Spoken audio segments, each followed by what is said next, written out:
Now we start with an important topic of microbiology, the gram-positive cocci, and that is the Staph aureus first. Now let's have a simple classification. First we have gram-positive cocci. उसमें जो हमारे साथ important है वो है Staph और Strep, ठीक है। तो अभी क्या होता है कि पहले हम कैटालेस टेस्ट कर लेते हैं इन पे। इनमें जो कैटालेस पॉजिटिव हो गए वो Staph हो जाएंगे और जो नेगेटिव हो गए वो Strep हो जाएंगे। What is catalase test? एक स्लाइड होता है, ठीक है, उस पर आप दो बग्स रख देते हो। द बग्स जिसमें बबल्स प्रोड्यूस होंगे, ठीक है, वो होगा कैटालेस पॉजिटिव। और बबल क्यों प्रोड्यूस होते हैं? कैटालेस एक्चुअली H2O2 जो पेरोक्साइड है उसको वाटर और ऑक्सीजन में कन्वर्ट करता है, ठीक है, और ये oxygen is release in the form of bubbles. अच्छा, ये भी याद रखें कि there are some other bugs जो कि कैटालेस पॉजिटिव, और उनको हम याद करते हैं एक निमोनिक स्पेस से, ठीक है। सो स्पेस में एस से तो डेफिनेटली हमारा स्टिफ और इसी हो गया। ई से सूडोमोना, ए से अर्फेजिलिस, सी से कैंडिडा और ई से इंटेरोफोकस। अच्छा, फिर स्टेफ को फर्दर डिवाइड करते हैं टू में कि वेदर इट इज एपिडर्माइडस और इट इज ऑरियस। तो उसको हम कोगुलेस से करते हैं। तो जो कोगुलेस पॉजिटिव होता है और कोगुलेस हम आगे जाके पढ़ेंगे वो होगा ऑरियस, और जो कोगुलेस नेगेटिव होता है वो होगा हमारे साथ स्टेफ एपिडर्माइडस। और ये भी है कि ये फर्दर जो इसकी एक और भी क्लासिफिकेशन है जिसमें आके हम स्टेप एपिडर्माइडस वर्सेस सेप्रोफिटिकस करते हैं। वो नो बायसिन से करते हैं, लेकिन वो इतना इंपॉर्टेंट नहीं है, इसलिए हम सिर्फ अपना क्लासिफिकेशन यहाँ तक रिस्ट्रिक्टेड रखते हैं। Now let's come to staph aureus के इंपॉर्टेंट फैक्ट्स, ठीक है। तो it is a very positive bug, और ये सब लोग को कहता है कि बी पॉजिटिव। बी पॉजिटिव का मतलब है कि बी से बीटा हेमोलिटिकस है ये, जो अब आगे जाके स्टेफ में डिस्कस करेंगे। और पॉजिटिव मीन्स कि ये ग्राम पॉजिटिव है। दूसरा पॉजिटिव कि ये कोगुलेस पॉजिटिव है। और तीसरा पॉजिटिव मीन्स ये कैटालेस पॉजिटिव। कैटालेस इसको स्ट्रिप से डिफरेंशिएट करता है और कोगुलेस इसको एपिडर्माइडस से डिफरेंशिएट करता है। एंड इसकी कॉलोनी जो है इन द फॉर्म ऑफ क्लस्टर्स होती हैं, जो ग्रेप्स की तरह नजर आती है, यमी यमी ग्रेप्स, ठीक है। Now let's come to the virulence factors. ये वही फैक्टर्स है जिससे एक तो ये अपने आप को डिफेंस करता है, और दूसरे इसकी वजह से ये different kinds of problems create करता है अपने होस्ट के लिए। तो इसमें नंबर फर्स्ट है कोगुलेस। तो कोगुलेस का काम है टू क्लॉट फॉर्मेशन, जो प्लाज्मा है उसको ये क्लॉट करता है, ठीक है। तो कोगुलेस क्लॉट्स प्लाज्मा। हाइल्यूरोनिडेज जो है ये काम करता है एज ए स्प्रेडिंग फैक्टर, ठीक है। तो स्प्रेडिंग फैक्टर इज हाइल्यूरोनिडेज। स्ट्रिप्टोकाइनेज जो है ये हमें पहले से पता है कि ये फाइब्रिन को डिसॉल्व करता है, ठीक है। और all these are the methods of its virulency. तो ये वायरुलेंस फैक्टर्स हैं इसके। फाइब्रिन डिसोल्यूशन करता है, ठीक है। जो डीएनएज है उसका तो नाम से पता चलता है कि देट ब्रेक डाउन डीएनए, ठीक है। और the other one is lipase. तो लाइपेज का मतलब है कि ये डाइजेस्ट करेगा लिपिड्स को, ठीक है। तो lipase for lipids, digest lipids. अच्छा, हमारे साथ वन रिस्पेक्टर्स। तो बीटा लैक्टिमेज जो है ये रेजिस्टेंट में इंपॉर्टेंट है, ठीक है। जो बीटा लैक्टम एंटीबायोटिक्स इसी वजह से इनको कहते हैं। और दूसरा है प्रोटीन ए। तो प्रोटीन ए इसको ऑप्सोनाइजेशन से बचाता है, ठीक है। और अगर ऑप्सोनाइजेशन से बचाता है तो इसका मतलब यह है कि इसकी फिर फेगोसाइटोसिस नहीं होगी, नो फेगोसाइटोसिस। और ये स्पेसिफिकली आईजीजी जो है उस पे एक्ट करके इसको बचाता है, और वो भी एफसी पोर्शन ऑफ आईजीजी। अच्छा, ये तीन जो हमने रेड में बनाए हुए हैं ये इसलिए रेड में बनाए हुए हैं कि ये हमारे साथ इंपॉर्टेंट टॉक्सिन्स है, ठीक है। तो सबसे पहला जो हमारे साथ है वो है एक्सफोलिएटिव टॉक्सिन प्रोटीएज और प्रोटीएज। तो ये एक इंपॉर्टेंट डिजीज काज करते हैं जो कि हम बात करेंगे, जो स्टेफाइलोकोकल स्कैल्डेड स्किन सिंड्रोम। दूसरा है हमारे साथ टॉक्सिक शॉक सिंड्रोम टॉक्सिन जो है, या एंटीरोटॉक्सिन टाइप बी। तो ये हमारे साथ टॉक्सिक शॉक सिंड्रोम करता है। और एंटीरोटॉक्सिन इसका सबसे बदनाम जमाना तो हमारे साथ गेस्ट्रो एंटेराइटिस कॉज करता है।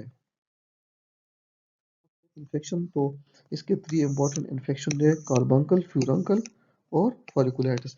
इन दोनों का area of target same to same ही है, लेकिन डिफरेंस तीनों का यह है कि जो फॉलिकुलाइटिस है ये 1 मिलीमीटर एरिया इन्वॉल्व करेगा, जो फ्यूरंकल है इट्स अबाउट 1 सेंटीमीटर और टेंडर भी होंगे, ठीक है। और जो कार्बंकल है ये सेवरल सेंटीमीटर तक होता है और अक्सर एक मास बनाता है।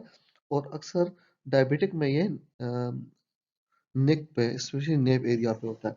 अच्छा, ये जो पिक्चर आपको नजर आ रही है ये है इम्पेटाइगो, ठीक है ना। तो इम्पेटाइगो जो है स्ट्रिक्टली स्पीकिंग ये 80% स्टेट की वजह से काज होता है और बाकी जो 20% है वो स्ट्रेप्टोकोकस की वजह से, ठीक है। So it is sort of A mix infection, but याद रखें कि मेन कंट्रीब्यूशन इसमें स्टेफ का ही है। ये जो है स्किन कॉलोनाइजेशन एंड इन्फेक्शन, और इसको हम कहते हैं कि स्किन इन्फेक्शन फॉलोइंग डिस्ट्रप्शन। तो स्किन जब डिस्टर्ब हो जाती है तो उसमें स्टेफ इन्फेक्शन हो जाती है। और याद रखें कि hallmark of staph infection is abscess, ठीक है। तो जहाँ पे स्टेप इन्फेक्शन होगा वो एप्सिस काज करेगा। और याद रखें कि जहाँ पे भी एप्सिस नजर आए तो उसकी ट्रीटमेंट क्या है, ड्रेनेज। तो वो ड्रेन क्या करे। और ये भी इंपॉर्टेंट है कि अगर लेस देन 5 सेंटीमीटर हो तो उसको ड्रेन करे, लेकिन उसके लिए एंटीबायोटिक्स की जरूरत नहीं होगी, ठीक है। अच्छा, तो ये आप देख सकते हैं कि ये बी स्टिंग वगैरह है और उसके फॉलोइंग कितना बड़ा इन्फेक्शन बन गया है। ये स्किन स्क्रैच है और स्क्रैच की वजह से इन्फेक्शन बनेगा। इसके अलावा जो स्क्रैचिंग के अलावा वेरिसेला इन्फेक्शन है, हर्पीज इन्फेक्शन है, स्केबीज है, वो सारे थ्रू इसी फिनोमेना इन्फेक्ट होंगे। और याद रखें कि इन सारे केसेस में आपने स्टेफ इन्फेक्शन को रोकना होता है। Toxic shock syndrome, the famous Lawrence वीजर famous model जिस बेचारी को टेम्पो न्यूज की वजह से स्टेफाइलोकोकल टॉक्सिक शॉक सिंड्रोम हुआ था। अच्छा, स्टेफ टॉक्सिक शॉक सिंड्रोम के इम्पोर्टेंट जो फीचर्स हैं हमारे साथ उसमें याद रखें कि नाम से टॉक्सिक, इट मीन्स कि इसमें फीवर होगा हमारे साथ, शॉक मीन हाइपो टेंशन होगा, और सिंड्रोम इज कंस्टिलेशन ऑफ सिम्टम्स जिसमें आपके हेड से लेके आपके किडनीज तक एरियाज इन्वॉल्व होती है। मतलब लिवर में एएलटी एसटी रेज होंगे, यूरिया क्रिटी रेंज हो सकते हैं, डी डायमर्स रेस हो सकते हैं, sepsis DIC, hypocalcaemia, watery diarrhoea, ठीक है ना, कंजंक्टिवल इन्वॉल्वमेंट, डिस्क्रोमेशन, सब लोग, ठीक है। तो इसको आपने डिफरेंशिएट करना होगा एक सिमिलर सिंड्रोम, लेकिन वो स्ट्रिप के जरिए काज होता है। तो स्टेफ के इंपॉर्टेंट फीचर क्या है कि इसका टॉक्सिन होगा toxic shock syndrome, toxin type 1 जो कि हमने पहले पढ़ा है, ठीक है ना। और जो अगर स्टेफ स्ट्रेप्टोकोकस होगा तो उसमें हमारे साथ एक्सोटॉक्सिन या एम प्रोटीन ये काम करेगा, ठीक है, एम प्रोटीन या एक्सोटॉक्सिन। अच्छा, दूसरा इसमें यह है कि जो पेन होगा वो टॉक्सिक शॉक सिंड्रोम में कम होगा, जबकि जो स्ट्रिप वाला है उसमें पेन बहुत कॉमन होगा और ज्यादा होगा, ठीक है। और दूसरा ये है कि हाइपोटेंशन जो है ये दोनों में कॉमन है, लेकिन मोर्टेलिटी जो है ये स्टेप वालों की लो है और स्ट्रिप की बहुत ज्यादा है। So you can see this lady is still alive दो कि she has lost her limbs, ठीक है। इसका मतलब ये है कि स्टेप वाले की मोर्टेलिटी कम है as compared to that of streptococcus pyogenes. Now staphylococcal scarlet skin syndrome, ये सिंड्रोम होता है जिसमें पेशेंट का स्किन बिल्कुल सेपरेट हो जाता है। तो उसके लिए आपने पहले स्किन के लेयर्स याद करने हैं, जो एक है स्ट्रेटम कॉर्नियम, ग्रेनुलोसम, स्पाइनोसम और बेसिली। ये याद रखें कि जो ग्रेनुलोसम और स्पाइनोसम है इनके बीच में भी यहाँ पे एक लेयर होता है जिसको ल्यूसिडम बोलते हैं, ठीक है, ल्यूसिडम। अच्छा, इसकी इंपॉर्टेंस क्या है कि जो ग्रेनुलोसम है इसके नीचे का जो एरिया है, इसको मैं जरा कलर चेंज कर लेता हूँ, इसके नीचे के, तो एपिडर्मिस बीनीथ द ग्रेनुलोसम जो है वो सेपरेट हो जाता है। और ऐसा हो जाता है देखिए कि बॉडी की तह रिमूव हो चुकी होती है। इसका इंपॉर्टेंट फीचर है कि इनमें फीवर होता है और पेशेंट यूजुअली इतना इल लुकिंग नहीं होता, ठीक है। और स्किन टेंड टू पल्पेशन होता है। निकोल्स की साइंस में पॉजिटिव, निकोल्स की का मतलब है कि अगर आप इसके स्किन को स्ट्रोक करो तो वो लेयर जो है वो शीट वो रिमूव हो जाता है। इसको आपने टॉक्सिक एपिडर्मल नेक्रोलाइसिस से डिफरेंशिएट करना है, जिसमें क्या होता है कि greater than 30% skin area involvement होती है इसमें, ठीक है। दूसरी बात इसमें यह है कि मोस्ट ऑफ द टाइम ये फॉलोइंग ड्रग्स होता है, ठीक है। और समटाइम इट्स रिटन है कि 7 to 14 days आफ्टर ड्रग्स। तो ये 10 है। और 10 is a spectrum of Steven Johnson. Steven Johnson के बारे में इतना याद रखें कि ये 10 to 15% एरिया इन्वॉल्व करेगी, क्योंकि 10 जो है 10 ग्रेटर देन 30% एरिया इन्वॉल्व करेगी। Now let's come to its food poisoning.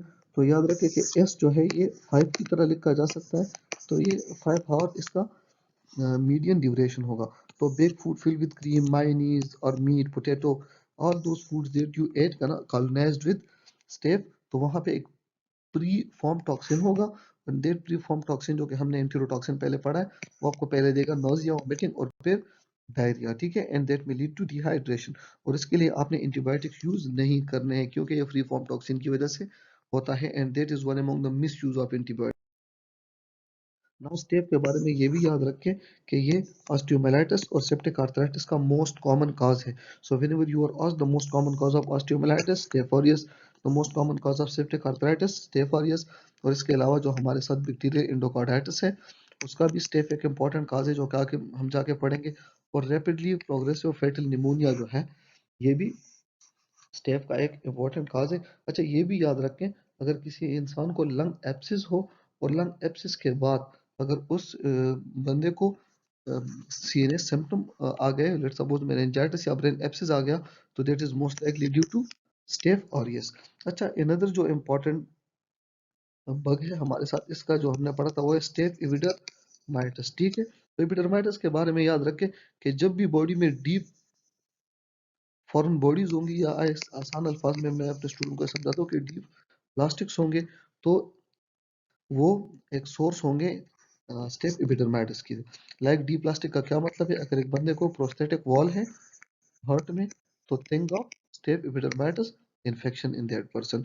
अगर बंदे को वीपी शंट लगा हुआ है, लेट सपोज एक बच्चा है, उसके दिमाग में हाइड्रोसेफेलस है, ब्रेन में हाइड्रोसेफेलस है, उसको रिलीव करने के लिए आप वेंट्रिकुलर पेरिटोनियल या वेंट्रिकुलर एट्रियल शंट लगाते हो, या लंबो पेरिटोनियल. सो व्हेनेवर ये इन्फेक्ट हो जाएगा, सो थिंक ऑफ स्टेप एपिडर्माइटिस. ठीक है, इसके अलावा अगर प्रोस्थेटिक वॉल्स जॉइंट्स में हो, फॉर एग्जांपल नी जॉइंट में, ठीक है, तो ऑलवेज थिंक ऑफ स्टेप एपिडर्माइटिस. अगर एक बंदा है उसका आईवी कैथेटर प्रोलॉन्ग टाइम के लिए है, तो think of staph epidermitis. So the simple rule is deep plastics in the body, think of staph epidermitis is the main common cause. ठीक है, और ट्रीटमेंट इसकी क्या होगी? रिमूव द फॉरेन बॉडी, ठीक है, और प्लस एंटीबायोटिक्स. और एंटीबायोटिक इसमें हम कौन सा देते हैं? वेनकोमाइसिन. तो hope it is all for now. If you understand the basic concepts, thank you so much. इंशाल्लाह नेक्स्ट चैप्टर हमारा होगा स्ट्रेप्टोकोकस. अल्लाह हाफिज.